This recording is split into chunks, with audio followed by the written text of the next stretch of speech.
first-time serial entrepreneur, Bainbridge Graduate Institute, which is upstairs, entrepreneur in residence, author of the Next Step series of books on starting startups, Michael Looney Libis.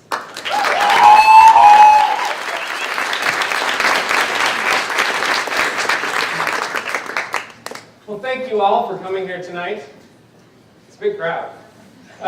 Before we begin, I ask that you please take out your cell phones. And yes, put them on vibrate, but that's not why I ask.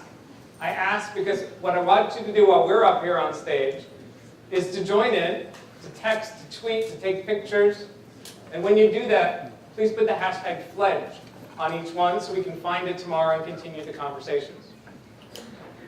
Now while you're doing that, let me give you a quick tour of the building. So we're in the event space of Hub Seattle here. The Hub, if you're unaware, is an international co-op of co-working and community spaces for social enterprise. The Hub Seattle occupies the first 2 floors of this building, and as such, it's one of the largest of the 50 hubs in the world. But this one's special. It's special because on the 3rd floor is the headquarters of Social Venture Partners, a global nonprofit made up of tens of thousands of business professionals who use their business expertise to fund and mentor other nonprofits.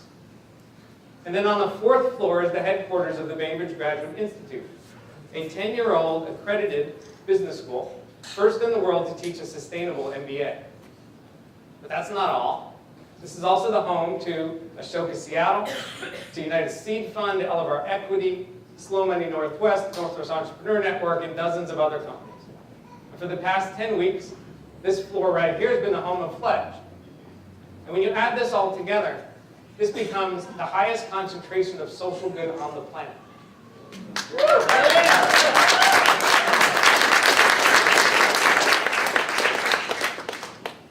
And so while working here, for the past 6 months, we've only been open here for 6 months. I can't help but think back at all the business that must have taken place in this building and all the changes that have happened since it was built in 1902. Now, the most obvious change is technology.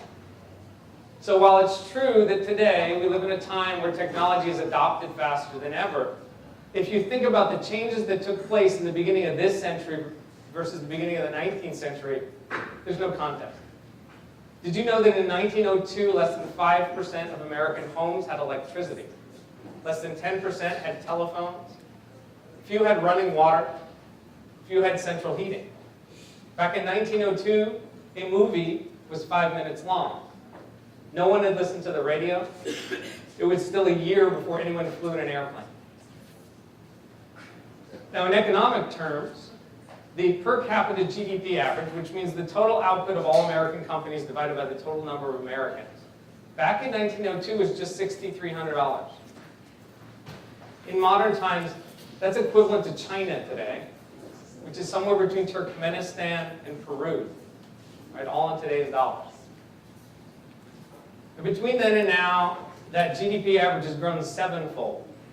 The question is, how did it do that? Well, it did that with the deployment of all those technologies and by the creation of a huge amount of infrastructure. Entire industries were created, like the automobile industry, like the electric grid, like the interstate highway system. Trillions of dollars, 100 years of effort to produce what we consider the modern world today. And if you look back at the numbers, that was just an average of 1.75% per year. Seems low. So what would happen if we grew at the same pace for the next 100 years?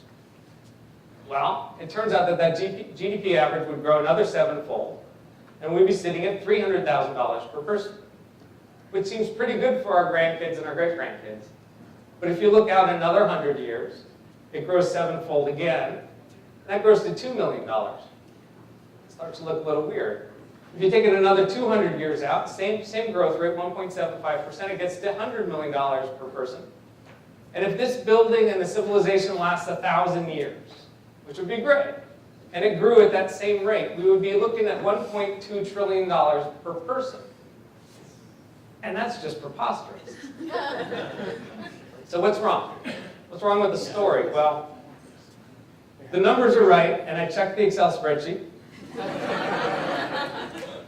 And the assumption that's wrong here, there's only one assumption in the model. The assumption is that we can grow the economy every year, year after year, for as long as we want.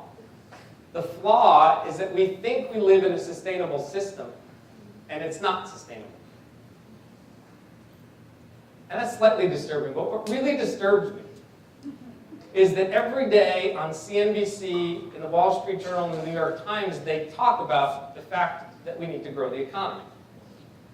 What disturbs me is that the economists from the Fed say we're not growing fast enough. And what really disturbs me is that Harvard Business School and Wharton and Stanford, they're still teaching this model, and it's clearly flawed. So that makes me wonder, if we hear from all these credible sources this story, and it's wrong, well, what else is wrong?